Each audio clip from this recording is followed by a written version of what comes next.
Hey, podcast fam, Eric here. And if you're an affiliate marketer or looking to monetize your online presence, you need to know about shareasale.com.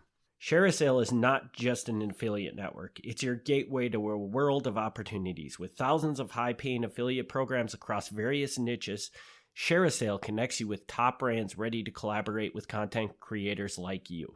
Imagine earning commissions for simply sharing products you love. Whether you're into fashion, tech, or lifestyle, ShareASale has got a partnership waiting for you. Ready to turn your passion into profits? Head over to krmpods.com/ShareASale and sign up today. It's free, it's easy, and it's your ticket to unlocking a new revenue stream. This is Eric Walterkins. I'm Gavin Schmidt. So what are we going to talk about? Do you see this book in my hand? It is called Great Lakes Pirate: The Adventures of Roaring Dan Seavey, a pirate on Lake Michigan. It sounds interesting. I'm ready to hear more. So our character is Roaring Dan Seavey, and Dan grew up in Maine, and he was already, by the time he was a kid, he was kind of a mischievous character. He got caught counterfeiting in his youth, and he also got caught counterfeiting with his sister. Right off the bat, we've got some fun stories about him and his family situation. But he ends up moving from Maine to the great state of Wisconsin, where we are. He settles in Milwaukee, where he opens up a saloon on Michigan Street. And he does that for a while. He makes some friends. He actually makes friends with the Pabst family, of all things. So he gets to know the Pabst family pretty well. And I assume everybody here knows that Pabst is a big brewing family. They make PBR. So he got to know them. And one of the things that Pabst did as a hobby was he liked to sail around. Apparently, when you get a lot of money, that's something you do. You buy a yacht and you just sail around for fun. So sometimes Dan would go out on the yacht, and he took a liking to it. He started boating and really, really liked it, I guess, because that's what he got to be known for later on, was boating more than anything else. He had this sense of adventure where, okay, I'm a counterfeiter in Maine. I'm going to move to Milwaukee. I'm going to set up shop here. He did that for a few years and he needed more adventure. So you know what he did next? Totally different. He hears about this thing going on in Alaska called the Gold Rush. This is the 1890s. They have found gold in Alaska, and they're like, this is going to be bigger than California. We got to get people out here. Everybody's probably heard of the Klondike. That's what this is. So he goes out there to try his luck. He gets some funding from the Pabst family and a few other people, and he goes out there and he tries to make do. And he's out there for a while, not a long time, maybe a year and a half, 2 years. And how well do you think he does? Probably not very well. Not very well. Yeah. No. And most people didn't. It really was kind of a bust because you'd go out there and equipment was expensive. Trying to get around was expensive. There weren't really roads or anything. So you were always going through the mountains, avalanches. And it was really just a very rugged place to be. There were more people, I think, who made their fortunes like in real estate and the bar industry than there was really in gold. People found gold, but it was the little boom towns that sprung up that really that's where anybody made their money. And even Dan later on, he said the only money he ever made was apparently there was a safe in one of these saloons. And the safe was so heavy, it fell through the floor of the saloon into the basement. And a guy offered him $500 to get it back up to the first floor. So he kind of makeshift made a little crane pulley system and got the safe back up. He goes, that's the only money I made when I was in Alaska. All the time he spent there looking for gold did not pay off. Crazy. Yep. Which I guess that is what I would expect from a gold rush. And I'm sure that California gold rush, when you think about that, probably very much the same stories. I assume it's very repetitive. California gold rush had the advantage in that, like, a lot of people moved and California became a state because of it, which did not happen to Alaska. But in California, it did get a lot of people to move who ended up staying out there. But do you know anybody famous from the California gold rush? No. Somebody got rich off of it, but we don't know who they are. Like you said, all the equipment was so expensive and stuff like that. I assume that this is a situation like many things where it gets too big And then it just becomes so expensive to even get involved with it that it's just, like you said, the people that are winning are the people that are capitalizing off the hopes and dreams of other people trying to find gold out there. Yeah, my book goes into great detail about the gold rush and the things that you'd have to do to be successful. And really, you were better off being a supplier than actually looking for the gold because the markup on things is just outrageous. Yeah.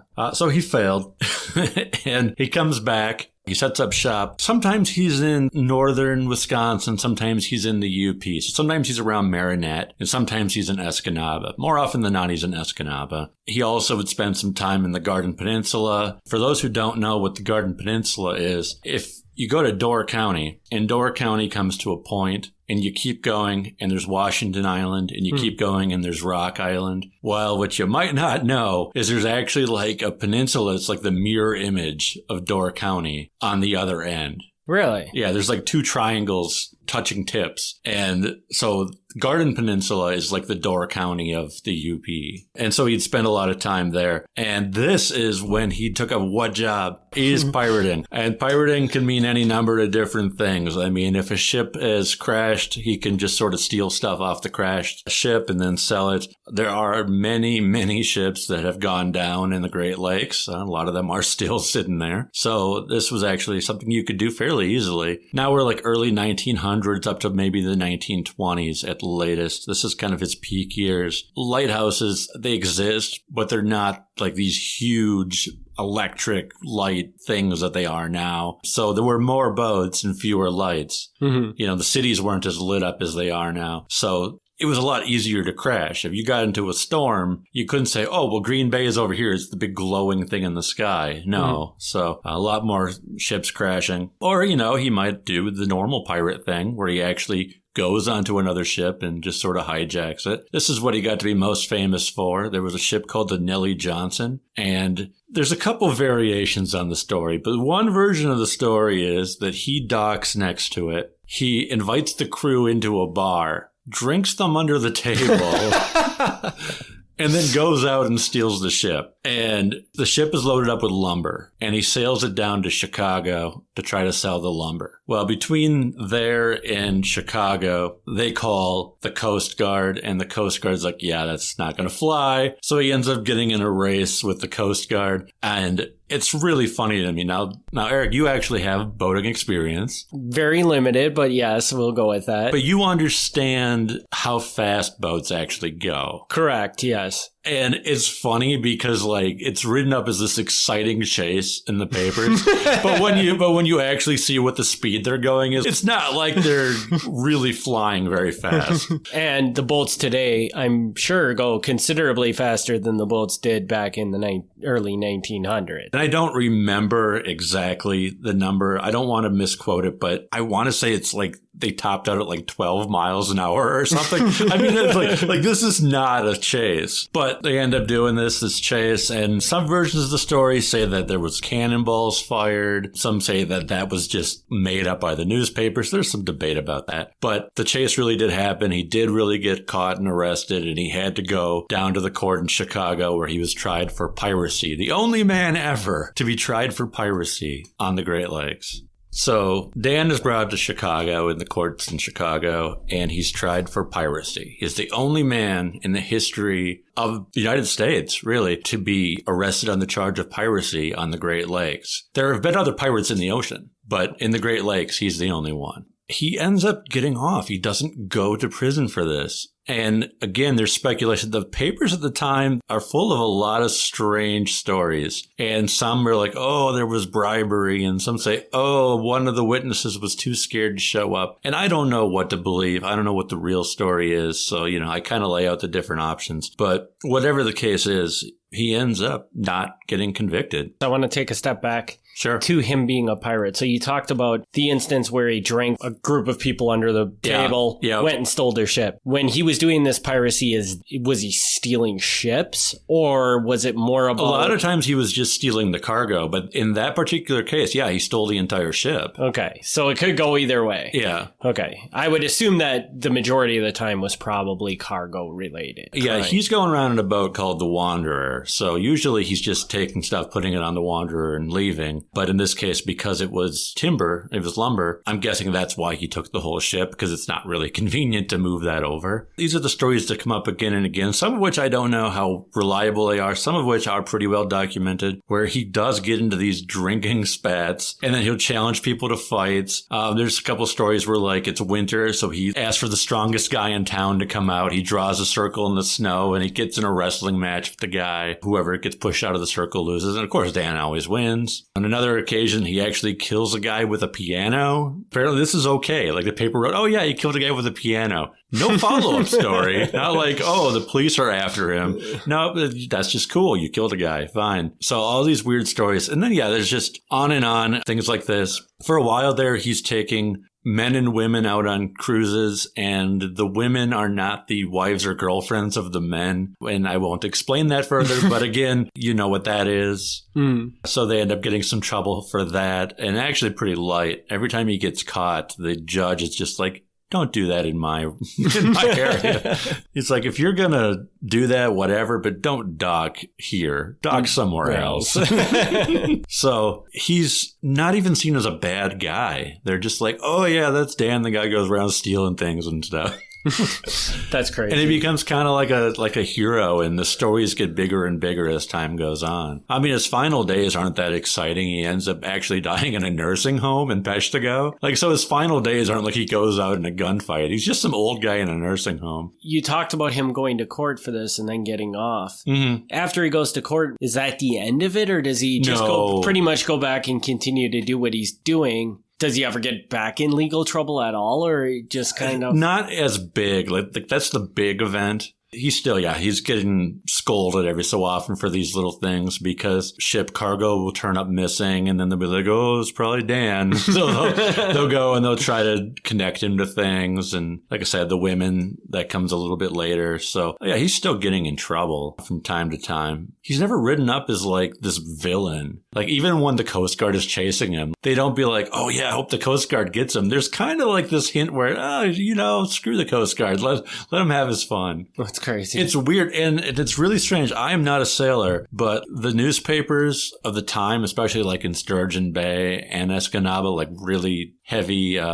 shipping cities, things like that. The way they write about these things is just really interesting, because everybody there seems to kind of know shorthand for things. They use a lot of terms that I had to look up. I didn't really know for different parts of boats or different things that boats do. And so like they're always like making these little champions out of the local fishermen and stuff, like, this guy did this week. And like, I don't know how much of it to believe, but that was what the papers were. They were just all these exciting stories about what was going on in Lake Michigan, of all things. Well, and you think about it back then, I guess probably for a big part of it, those cities exist because that lake is there, right? Mm-hmm. So, I mean, of course, that's going to be the biggest thing they're going to talk about in the local newspaper. Yeah. So he does different things. I mean, at one point in time, he operates a sawmill. The sawmill burns down, 2 people die, and then he's accused of purposely burning it to kill these 2 guys, which he denies. And eventually he's not held responsible for it. Have you looked into this? Do you believe that he probably wasn't responsible? Not enough evidence to really make a judgment? I wouldn't say there's enough evidence one way or the other. So what happened is he had to go to a coroner's inquest. And a coroner's inquest is basically like a bunch of guys show up, they look at a dead body. The one guy they look at and they're like, oh yeah, he burned to death. And the other guy, they're like, well, it looks like he was burning to death, but then he jumped in the lake and he ended up drowning. And they're like, it was an accident. Do I know if he did it? I have no idea. But the people who were held responsible, like, they were just like, this looks like something that happens. So it just says accident. And I think we should point out, when they have this group of people looking at the scene or whatever, they're not necessarily qualified to make that decision whatsoever. No, not at all. It could be just a guy that works at the grocery store down the street that gets pulled in to do it. Right. The people who do it are called a coroner's jury, and it's literally like a jury. It's people randomly pulled out of the county to come look at the body and make a decision. So they might know. Yeah. But they might have no idea. You might pull a doctor out or something that might have something useful to say, but for the most part, most people are probably going to just look at it and be like, oh. Yeah. So that's something that happens. Sawmills burn down, people drown. It happens. There's strange stories. Like, he claimed that he worked as a stunt double in a Hollywood movie. There's no evidence whatsoever that this happened, but he would tell people that. So there's just all kinds of just random weird things. I think the obvious question to ask,